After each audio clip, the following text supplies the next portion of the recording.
સ્વામી મહારાજની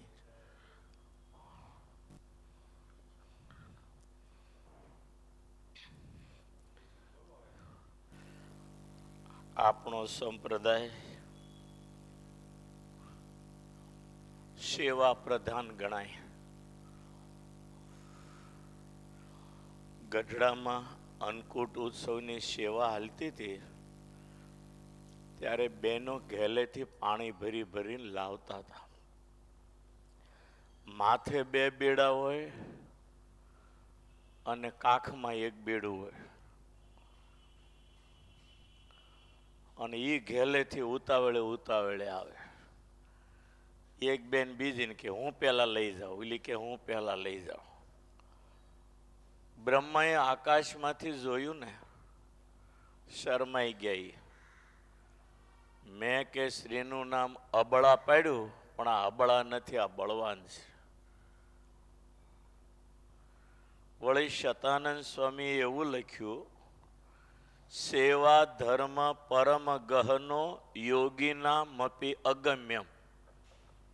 સેવા ધર્મ એટલો બધો ગહન છે કે વનમાં રહેનારા યોગીઓ પણ સમજી શકતા નથી.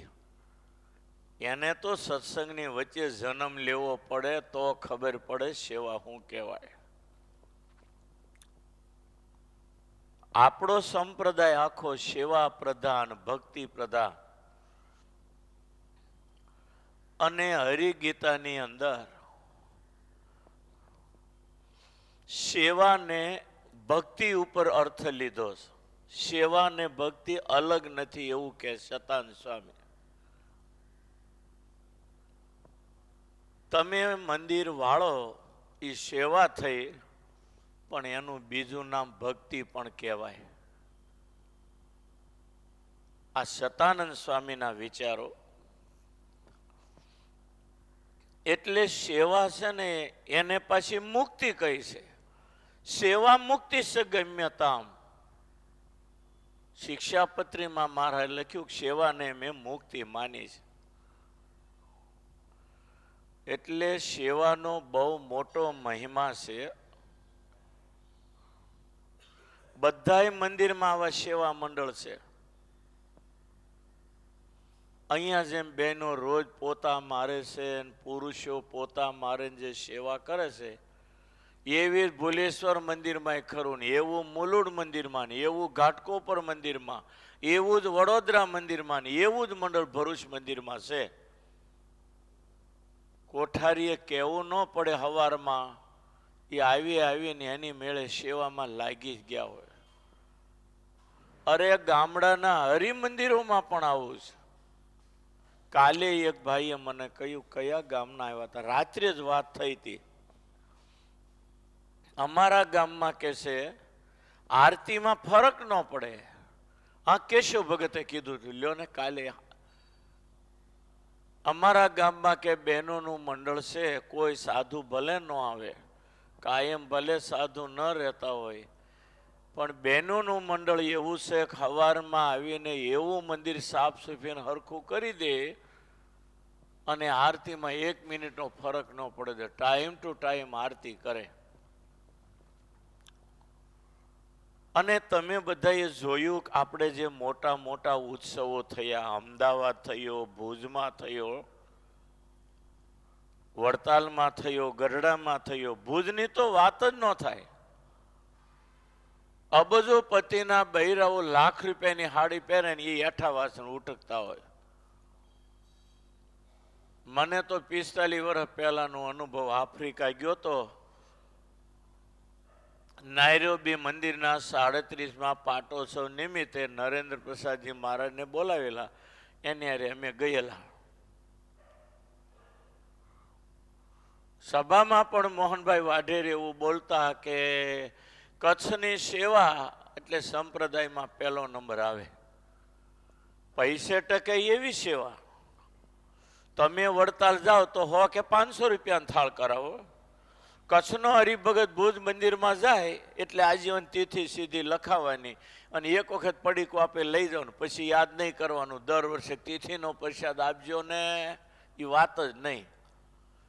અને એ આજીવન તિથિ 25,000 કે 50,000 હોય. આપણે જેમ 100 કે 500 ની પહોંચ ફડાવીએ એમ કચ્છીઓ ભૂજ જાય એટલે 25,000 50,000 ની પહોંચ ફડાવે. ચાલુ સેવા એટલી એની. મોટી સેવામાં તો 10 લાખ ને 25 લાખ હોય. આ મોટો ઉત્સવ હમણાં ગયો ભુજમાં, ત્યારે હું ગયો તો સભામાં જાહેરાત જ કરી દીધી કે 5 લાખથી નીચેનું જેનું દાન હોય 5 લાખ, એ માણસે સ્ટેજનું પગથિયું ચડવાનું નહીં. 11 લાખથી શરૂઆત થાય એનું સન્માન, 5 લાખ વાળાનું સન્માન નહીં. અહીંયા આપણે 5 લાખ વાળાને ઠેઠ માથા ઉપર રાખવા પડે. મુખ્ય યજમાન હોય 5 લાખમાં લ્યો. હા, અરે મેં 1 લાખમાં કર્યા હતા ને ઓલા દાદા, ઈશ્વર દાદાને 1 લાખમાં યજમાન કર્યા. બિચારો કે મારે એ યજમાન થવું પણ સારું એટલા બધા પૈસે પહોંચાય એમ નથી. તેથી 3 લાખના મને મળે એમ હતા, પણ ડોહો બિચારા ભગવતી બહુ ને, અને રાજદી સેવા ઢળે ગઢડા સારંગપુર ને વડતાલ. એટલે મેં કીધું બીજું નહીં લો. મેં 1 લાખ રૂપિયા મેં એને મુખ્ય યજમાન કર્યા હતા. બિચારા હજી યાદ કર્યો. અને આપણો ધ્યેય શું છે? છેલ્લે તો ભગવાન, સંતો ને હરિભક્તો રાજી થાય એ જ કરવાનું, બીજું શું કરવાનું? મેં આ મૂર્તિઓ બધાને આપવાનું એટલે જ કર્યું છે. મોટાને તો આપવું કે ન આપવું વાંધો નહીં, તમે બધા સમજો. સારી લાગે તો 500 ની હોય ને 700 આપીને તમે લઈ લેવાના, બરોબર? પણ નાના માણસો જે 20,000નું કામ કરીને ભાડાની રૂમમાં રહેતા હોય, એને મહિને દૂધનું બિલ ચૂકવવાનું આવે ને ત્યારે આઘા પાછા થતા હોય. એ માણસ કે 500ની મૂર્તિ ગણી હાલે લઈ લો એમ એ નહીં લે. ગમશે ખરી પણ લેશે નહીં. મેં એવી 500 વાળી મૂર્તિ 15 લાખની મફત આપવાનું નક્કી કર્યું. મેં 200 જણને આપી દીધી અને હજી હમણાં 1700 આવવાની છે. અને એમાં સેવાય લોકોએ મને એટલી બધી આપી છે. એક ભાઈ વિદેશથી કહ્યું હવે નહીં માગતા, ઘટતા હું બધા આપી દઈશ. મેં કીધું 10 લાખ થઈ ગયા, 5 લાખ ઉડેતા કોઈ નહીં માગતા, હું મોકલીશ. એમાં વચ્ચે તો મંદિરમાં જય સ્વામિનારાયણ કામ હાલ જ છે ને. મારે કઈ છોકરા પરણાવવા નથી. એટલે નાના હરિભક્તો રાજી થાય ને એ બહુ મોટી વાત. આજે મોટા મંદિરોમાં બધે ભાડા બહુ થઈ ગયા છે ને. આ એક અસત્ય તો થાય છે. કરોડપતિ હોય 2,000 ના 3,000 આપી દે, કોઈ વાંધો નહીં. એમાં શું? તમતા લ્યો એની પાસેથી, એનું બિચારાનું સારું થશે, 1000 રૂપિયા વધારે આવશે. પણ ગરીબનો કોણ? ચાલો કહો. નાના માણસોને 1,500 રૂપિયા ભાડું ભરવું હોય તો વિચાર કરે છે.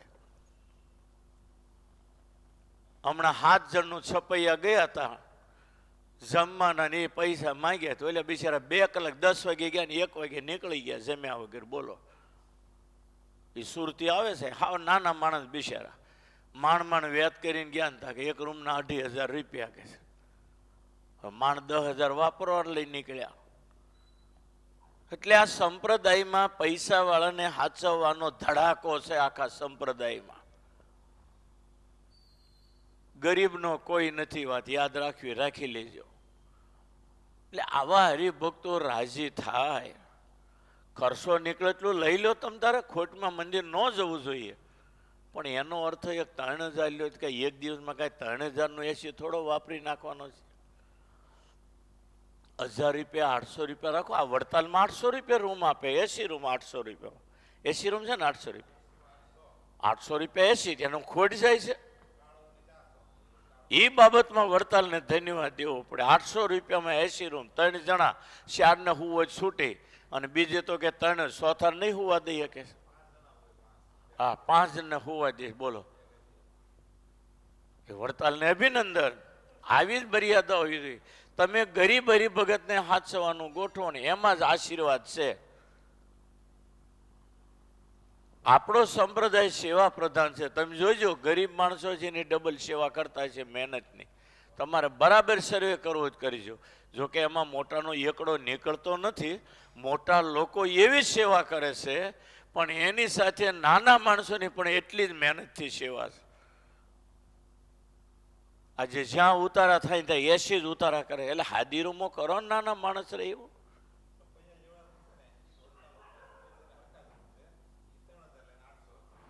હા, બે હરખું છે સપૈયા. એમ આવી છે વાત, કોને કેવું?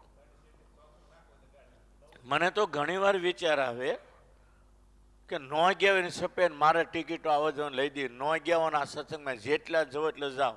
50 જણાને જવું હોય સપૈયા છૂટી, પણ ન્યા હલવાય બિચારા શું કરે? એક દી રહેવું જ કે લાવો 3000 રૂપિયા ને 2500 રૂપિયા.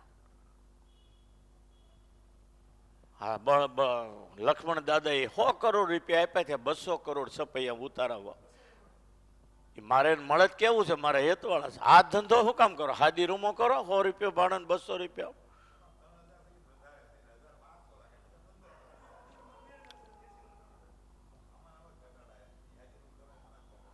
નહીં, હાદી રૂમ પંખા વાળી અને બાથરૂમ, જાજરું બાથરૂમ હોય, પંખો હોય, 4 જણા રહે એવી હોય.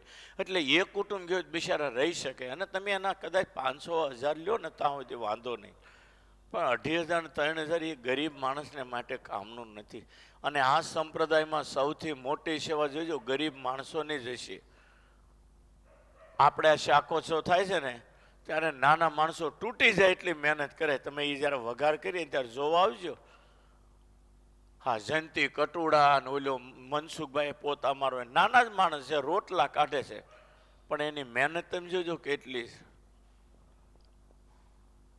અને મોટાને અમુક હરિભક્તોનું થયું હવે ત્યાં 2000 રૂપિયામાં હું એ 2000 તમે કરોડપતિ થઈ ગયા ને એટલે. બાકી તમે ઝૂંપડામાં જાઓ ખબર પડે 2000 કેમ થાય છે. મેં સુનિલને જ કીધું છે, આપણે 80 રૂમ કરી છે. એ તો જો કે પંજાબ ને દિલ્હી વાળાએ પરાણે કરાવી બિલ્ડિંગ, જોઈએ એટલા રૂપિયા લઈ લો પણ અમને વ્યવસ્થા આપો. મેં સુનિલને કીધું હાદી રૂમ અને એક બિલ્ડિંગ કરો. જો કે પ્લાન આખો થઈ ગયો છે, તૈયારી જ છે. હાવ ઓછું ભાડું લેવાનું ને એને આડધી રહું ભલે ને બિચારાને પહોંચાડવું જોઈએ. આટલી બધી દૂર જાય કે મફત આપણને ખાડામાં નાખીને નથી વહી આવવાના. એટલે અત્યારે છે ને આ અર્થપ્રધાન એટલું બધું વયું ગયું છે ને તંત્ર, અમે બોલીએ તો એક નંબરના મૂર્ખ દેખાય એવું થઈ ગયું છે. કોઈ નાના હરિભક્તોની સામે દયા કરીને જોવા તૈયાર જ નથી.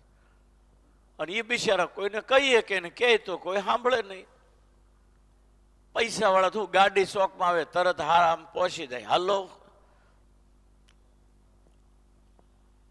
સુટકેસ લેવાય માણસ મોકલી દે તરત, અને પછી જમાડી દે અને માથે ઉભા રહીને ફર્સ્ટ ક્લાસ ઓફિસના બોલે હાર પહેરાવે ને કિલોનું બોક્સ આપે ને પછી ધીરે રહીને કહે આ રૂમો હાલે છે ને 1 રૂમ લખાવવાની છે. હવે 5 લાખની રૂમ હોય 3 લાખ આપે એને ખોટ ક્યાં જવાની? તો ફાયદો તો ખરો ને. પણ ગ્રહસ્થને ખબર છે રૂપિયો કેમ થાય છે. બિચારા તૂટી જાય છે મહેનત કરીને ત્યારે રૂપિયો થાય. છોકરો 2000 માગે નથી આપતા અને સાધુને 10,000 ધરી દે છે. આ કાંઈ કૂતરા નથી હંગતા પૈસો. વિચારવું પડે આ બધું. સત્સંગ હોનાની ચિંતામણી જેવો છે, પણ આમાં મહિમા સમજવાની જરૂર છે. નાના હરિભક્તોની સેવા જોવો ને તમને આંખમાં આહુડાવી જાય. મોટા ઉત્સવમાં જોઈજો ખરા તમે, તૂટી જાય એટલી મહેનત કરે છે. એ તો ઉત્સવમાં જે આરતી રહ્યા હોય ને એને ખબર હોય આ ઉત્સવ જો શોભતા હોય ને તો એ ગરીબ હરિભક્તોને લીધે. તો કે પૈસાવાળાનો પૈસો આવે ત્યારે જોર થાય છે, પણ દેહનું કામ તો નાના હરિભક્તો શોભાડે છે. આપણે 37ની સાલમાં દ્વિશતાબ્દી ઉત્સવ કર્યો હતો વડતાલમાં. તેથી 400 યુવાનોની જરૂર હતી અને તેથી ખેર સાહેબ મારા બહુ હેતવાળા, અને મેં અહીંથી આયોજન કરી દીધું. ખેર સાહેબ 400 યુવકોના લીડર હતા અને મારા કહેવાથી ખેર સાહેબ 400 યુવાનોને લઈને ગયા અને વડતાલમાં બીજા કોઈ ગામના એક પણ સ્વયંસેવકની જરૂર નથી પડવા દીધી અને 400 યુવાનોએ એવો વડતાલનો 37ની સાલમાં ઉત્સવ શોભાડ્યો. આ 81ની 37 ગણો કેટલા વર્ષ થયા. તેથી સુરતમાં લગભગ હું જ હતો, બીજા કોઈ બહુ હતા નહીં આ સાધુઓ. ખેર સાહેબ અરે મારે બહુ હેત હતું ને એ બિચારા તૂટી જાય એટલી મહેનત કરેલી. અને પીળી ટોપીવાળા કહેવાતા હતા. બધા એને ઓલા ડ્રેસમાં પીળી ટોપી રાખવાની એટલે ખબર પડી જાય કે આ સુરતનો સ્વયંસેવક છે. વડતાલના બધા સાધુ મોઢામાં આંગળા નાખી ગયા આપણા સુરતના યુવાનોની સેવા જોઈ. અને એ વખતે વડવિયાળાનો હું નામ હું ભૂલી ગયો મારો છે, મનુભાઈ નહીં એનો ભત્રીજો, હા મનુભાઈ એને અહીંયા તે દિવસે શરબતની 7-8 દુકાનો આ રોડ ઉપર જ હતી. એ શાકમાં હાવ ડૂબી ગયો તો, ફળતું શાક હો, હાવ ડૂબી ગયો તો. શાકનો ઓલો હોજ હોય ને મોટા, આ નાવાના નથી વાત કરતા, એવડો હોજ હતો શાકનો. અને એમાં લાંબા થઈને લેવા ગયા ને પગ લપસ્યો ને શાકમાં ડૂબી ગયા હતા. અને એ જ્યારે બહાર કાઢ્યો ને તે રીંગણું શેકાયેલું એવો તાત્કાલિક હોસ્પિટલમાં મોકલ્યા અને દવાનું બધા હરિભક્તોમાંથી લખણી કરીને તાત્કાલિક નિદાન કરાવ્યું અને એ જીવતા રહી ગયા ને હજી મનુભાઈ જીવે છે. હમણાં એક દી આવ્યા હતા, મને મળ્યા હતા. મેં કે આ રીંગણા જેમ શેકાઈ ગયા હતા એને તમે તો દાંત કાઢવા મળ્યા હતા. ભગવાને બચાવી લીધા, આબરૂ રહી ગઈ, બાકી ગયેલો જ હતો પણ સ્વામિનારાયણે એની આબરૂ રાખવી હતી ઉત્સવની, એટલે મનુભાઈ જીવતો રહી ગયો હતો. કેવા કેવા આપણા સંપ્રદાયમાં ઉત્સવ. અત્યારે કાંઈ મોડા નહીં થતા પણ એ વખતે સાધન વ્યવસ્થાઓ નહોતી ત્યારે કેવા ઉત્સવો ત્યાં. અને દ્વિશતાબ્દી જ્યારે એ વખતે ઉજવો ત્યારે અમદાવાદમાં દ્વિશતાબ્દી અને વડતાલમાં ઉજવવાનો હતો. અને તે દી ગાદીએ તેજેન્દ્ર પ્રસાદજી મહારાજ અને એને આપણા ગુરુ ઉપર એટલું બધું હેત ન પૂછો વાત. જેટલી વાર વિદેશ જાય એટલી વાર ગુરુને કવર લખે, સ્વામી ઘનશ્યામ મહારાજને પ્રાર્થના કરજો, હું વિદેશ સત્સંગ માટે જાઉં છું, ડંકો વગાડીને આવું એવી ઘનશ્યામ મહારાજને પ્રાર્થના કરજો. એવા ઢગલાબંધ મારી પાસે કવર પડ્યા, હજી 3-4 કવર પડ્યા છે. અને આપણા ગુરુ કવર લખે અને એ આશીર્વાદનો કાગળ લખતા. અને એ દ્વિશતાબ્દી ઉત્સવની બધી જવાબદારી ગુરુની હતી વડતાલમાં. અને અમદાવાદમાં આચાર્ય મહારાજના નેજાની છે ઉત્સવ હતો. અને એ ઉત્સવની અંદર 2 PS વાળા કહો કે મણિનગર વાળા 2 જણાના બહુ મોટા આયોજન હતા, કરોડોના ખર્ચે એ વખતે. અને વચ્ચે આપણો મંડપ હતો, એમાં 50 વીઘાનું મેદાન હતું, એમાં આપણું આયોજન પણ આપણું સુરસુર્ય ઉડી જાય એમ હતું ને એ બેના ડંકા વાગે એમ હતા.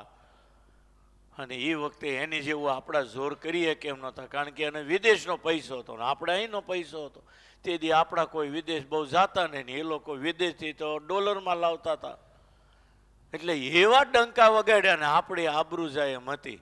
પછી સ્વામિનારાયણ ભગવાન એ તેજેન્દ્ર પ્રસાદજી મહારાજમાં ઉતર્યા અને એણે આયોજન કર્યું કે હવે આપણે શું કરવું, આપણા ઉત્સવને કંઈક શોભાડવો જ પડે ને.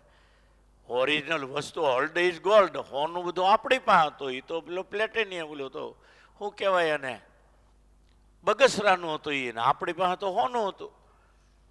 પછી આચાર્ય મહારાજને એવા વિચાર આવ્યા ને ડોંગરે મહારાજ પાસે વડોદરા ગયા અને કહ્યું બાપજી તમારે પારાયણ વાંચવાની છે. એમાં સ્વામિનારાયણ ઉતરીને કે હારું હું આવીશ કથા કરવા. સ્વામિનારાયણ ભગવાન કેવા કામ કર્યા, સંપ્રદાયની આબરૂ કેમ રાખે એ જુઓ તમે.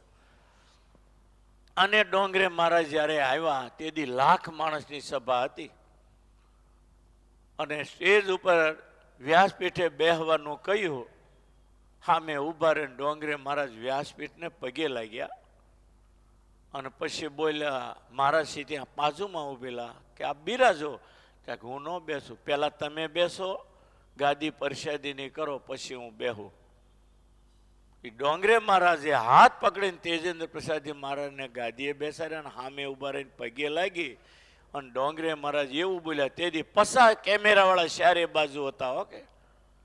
અને ડોંગરે મહારાજ એવું બોલ્યા કે મેં સ્વામિનારાયણ ભગવાનને જોયા નથી પણ અત્યારે મને તમારામાં સાક્ષાત સ્વામિનારાયણ ભગવાનનું દર્શન થાય છે. અને એ પેપરો જાહેર થયા ને પછી જે પ્રજા કીડિયારે જેમ ઉમટી છે, મંડપની ચારે બાજુ નજર કરો ને મંડપનો શેડો નહોતો દેખાતો, એટલું પબ્લિક ત્યાં હતું. અને ગેટ એવો બનાવ્યો હતો, એ જમાનામાં 60,000નો ગેટ ફક્ત હતો. એ ગેટના ફોટા તો હજી એ પુસ્તકમાં છે. પુસ્તક લગભગ મારી પાસે એ ઉત્સવમાં બહાર પડ્યો. એ જોયો હોય એને ખબર હોય કેટલો મોટો ગેટ કેટલા માળનો બનાવ્યો. અને આપણા ગુરુને દબાણ કરેલું મારા છે, સ્વામી તમારે એક દી તો અમારા ઉત્સવને નિહાળવા આવવું જ પડશે. ત્યારે હિપોલિન વાળા મહેન્દ્રભાઈની ગાડી લઈને હું હારી ગયો તો ગુરુએ મને હારી લીધો. ગુરુએ કેવડાવ્યું મારે બધી જવાબદારી છે, ટાઈમ નીકળે, પણ મહારાજે આગ્રહ કર્યો એટલે એક ટક પૂરતા ગયા. તો સીધા મહારાજશ્રી પાસે ગયા. એ એક વચ્ચે મહારાજશ્રીનો તંબુ હતો, એક બાજુ અમદાવાદના ડીએસપીનો અને એક બાજુ ડોંગરે મહારાજના તંબુ. ત્રણે તંબુમાં ફેરવા અને પછી મહારાજે વાસુદેવભાઈ ટ્રસ્ટી અને કીધું કે આ થાણાવાળા સ્વામીને બધું બતાવી દો, આપણો ઉત્સવ કેવો છે ને બધું નિરીક્ષણ કરાવી દો. પછી એ માણસો આવ્યા જે બતાવ્યું. અને એટલે બંબા આવે ને એમાં ડાળ ભરી હતી, 2 પંક્તિની વચ્ચે બંબો હાલે અને 2 બાજુ પીરસનારા પાછળથી નળ ખોલીને ડોલું ભરી ભરીને પીરસતા ડાળ. તમે જોયા હોય ઉત્સવ યુગ, જેથી સુવિધા સાધનો પૈસો નહોતો ત્યારની વાત કરું. અત્યારે તો લક્ષ્મી ઉભરાણી છે, સંપ્રદાયમાં રમવા નીકળ્યા. અત્યારે લાખ રૂપિયા કરવાથી 1 મિનિટમાં આ સભામાં થઈ જાય. ભલે ને તમે નાના માણસો, 1 મિનિટમાં લાખ રૂપિયા કરવાની તો થઈ જાય. મોહનભાઈના 50,000, તળસી દાદાના 50,000, 2 જણા લાખ આપી દે. બોલો, મેં હમણાં સ્કૂલનું ઉદઘાટન કરવા ગયો, કીધું પારાયણમાં 50,000 આપવાના હતા, લખી નાખો. તે દિવસે 50,000 રૂપિયા હતા ક્યાં? પહેલો પ્રશ્ન તો એ હતો. પણ ભગવાન સ્વામિનારાયણ હતા એટલે લક્ષ્મી દેખાતા નહોતા, પણ લક્ષ્મી આ સંપ્રદાયની આબરૂ વધારી દીધી. બાકી એવા ઉત્સવો જેને જોયા હોય ને એને ખબર હોય. અને વડતાલમાં પણ એ દ્વિશતાબ્દી જે 37ની સાલમાં થયો, એ તો જેને જોયો હોય ને એને જ ખબર હોય. અમદાવાદના મહારાજ આવ્યા હતા, કેટલા લાકડા પડ્યા હતા. આપણા ગુરુએ જીદ પકડી હતી 2 આચાર્યને ભેગા કરવા. અને તે દી 2 મહારાજને બનતું નહીં. આપણા મહારાજ લખી ન આપે, હું નહીં લખી આપું, એને લાવવાના. હાથે પગે લાગીને પરાણે હા પડવી અને અહીંથી 10 ગાડીઓ લઈને ગયા અમદાવાદ. આપણા ગુરુ બધા મોટેરા. તે દી વડીલ તરીકે ઈશ્વરભાઈ વકીલ હતા. ગુરુના બોલ ઉપર 400 ડબ્બા તેલ, 200 ડબ્બા ઘી, જેટલું બોલો એટલું આપો. આપણા ગુરુના વચન ઉપર તેજુરી ખોલી મૂકી દેતા. અને ગાંધીનગર ગયા પરમિટ લેવા તો એ ના પાડે. તેથી ઝાઝા માણસને જમાડવા ઉપર પ્રતિબંધ હતો. આપણા ગુરુએ ઊભું થઈને સાહેબોને કહ્યું, સાહેબ અમારા તો ભગવાનના ભક્તો આવે છે, અમારે જમાડવા જ પડશે. તો ઓલો દાંત કાઢવા માંડ્યો. ગુરુ એમ બોલે. પછી કે સ્વામીજી હું પગે લાગુ તમને, પણ તમે માનો, પણ તમે એટલું કરો, જમાડવાનું કંઈક આગળમાં લખાણ ન કરતા, પ્રસાદ જમાડવાનું એવું લખજો. એટલે પ્રસાદમાં તમે પછી જે કરવું એ કરજો કે. અને અમારા માણસો આવે ને એને તમારે જે થતું હોય એ બોલાવી સલાવી ચા પાણી પાઈને વળાવી દેવાના. કોઈ ખાલી જોવા આવશે, કાંઈ માથાકૂટ નહીં કરે. તેથી બાબુભાઈ જસભાઈ લગભગ મુખ્યમંત્રી હતા. અને એ વખતે એ કે પોપટલાલ વ્યાસ ગૃહમંત્રી ને એવું કાંઈક, એ બધાએ રસ્તા બતાવ્યા. અને આપણો ઉત્સવ એવે રંગે સંગે થયો હતો કે ન પૂછવા. વડતાલમાં સ્વામિનારાયણ ભગવાન આજે પણ પ્રગટ અને અખંડ છે એવું સત્સંગી જીવન બોલે છે. વ્રતાલયે સ ભગવાન જયતી સાક્ષાત. અને ભગવાને જ બધા ઉત્સવો શોભાડ્યા. હમણાં ઉત્સવ ગયો, પહેલા પણ મોટો ઉત્સવ ગયો. બિચારા વડતાલના સંતો તૂટી જાય એટલી મહેનત કરી છે. કેવો ડંકો વગાડ્યો. આજથી 25 વર્ષ પહેલા પૂનમે વડતાલ આવતું, એટલું માણસ અત્યારે રોજ આવે ને રોજ ધક્કાધક્કી છે વડતાલમાં. આ 20 વર્ષ 25 વર્ષના ગાળામાં વડતાલનો વિકાસ અને પ્રસાર કેટલો થઈ ગયો. દિવસ ઉગે અને હજારો માણસ વડતાલમાં હોય છે. આનો અર્થ એક સ્વામિનારાયણ ભગવાન અત્યારે વડતાલમાં અખંડ છે. અને એમાં જો હરિકૃષ્ણ મહારાજમાં નિષ્ઠા થઈ ગઈ તો દુનિયા પાણી ભરે, તમારે કાંઈ કરવાની જરૂર નહીં. ઢોલ વગાડતા ધામમાં જવાના જવાના જવાના. ફક્ત એટલું હરિકૃષ્ણ મહારાજમાં નિષ્ઠા હોવી જોઈએ. વાતો નિષ્ઠાની કરીએ ચોખા બીજે મૂકી આવીએ તો ભગવાન કઈ એવો ભોળો નથી. સાચી નિષ્ઠા ઘર જેવો ભાવ જેથી વડતાલમાં જાગશે તેથી તમારા મોક્ષમાં કોઈ ખામી નહીં હોય. એ લક્ષ્મી નારાયણ દેવ અને હરિકૃષ્ણ મહારાજ એ સ્વામિનારાયણ નું ઘર છે. એને માનતા હો તો ત્યાં નિષ્ઠા હોવી જોઈએ. ચોખા બીજે મૂકી આવવાના, મોટી મોટી વાતો વડતાલ ની કરીએ એમ કઈ ભગવાન ભોળો નથી ક્ષેત્રાઈ જાય તમારાથી. યાદૃશી ભાવના યશ સિદ્ધિર ભવતી તાદૃશી. ભગવાન તો તમારી જેવી ભાવના હોય એવું ફળ આપે છે. પ્રાઇવેટ હું દુકાન કરીને બેસી જાઉં પછી વડતાલનું ગાયા કરું, શેલાન કોઈ ન્યાનો અપાય અહીંયા અપાય, આ તો બધી ગોળી પાવાનો ધંધો છે. બાકી વડતાલ અને ગઢડા એટલે સ્વામિનારાયણનું ઘર અને ઓફિસ. અને એમાં તમને ભાવ જાગે એટલે સમજી લેજો તમે દુનિયા જીતી ગયા. તમારે કાંઈ કરવાની જરૂર નથી. તમારી ભૂલ્યો હશે ને તોય ભગવાન માફ કરશે, પણ એકવાર એના થઈ જાઓ. તમે લગ્ન કરીને કાયમ હપીંડો છો, કેટલી વખત બાખડો છો બે જણા, વળી પાછું બીજે દી હરખું થઈ જાય કે નહીં? વળી અઠવાડિયા પછી બાખડો, વળી પાછા ભેગા થઈ જાવ છો કે નહીં? એમ ગમે ભલે બાખડો પણ તમે એકવાર વડતાલના થઈ જાઓ, પછી તમે તાર બાખડો બાખડ્યા કરો. પણ હરિકૃષ્ણ મહારાજમાં જો નિષ્ઠા હશે તો તમારું મોત નહીં બગડે એની 100% ગેરંટી છે. અત્યારે તો બહુ સત્સંગ વધ્યો.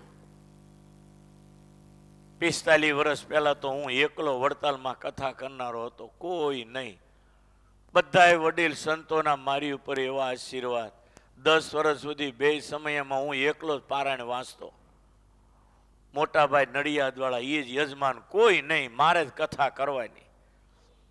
અને ખરસ કાંઈ નહીં, આગળ પાછળ માંડવો કરી દે, મારે સભામાં પોથીએ બેસી જવાનું. અને તેદી હિલોળે એવો સત્સંગ, મારું તારું તો તેદી કોઈને ખબર નહોતી પડતી. એવી સત્સંગની અંદર એકતા. તેદી કોઈ વાડો નહીં, કોઈ પંથ નહીં, કોઈ ગ્રુપ નહીં, એક જ વડતાલ. હું આવું તો રામપુરા મંદિરે એક જ સોમવાર મંડળ, બીજું કોઈ સુરતમાં મંડળ જ નહોતું. અત્યારે તો કમંડળનો પાર જ નહીં.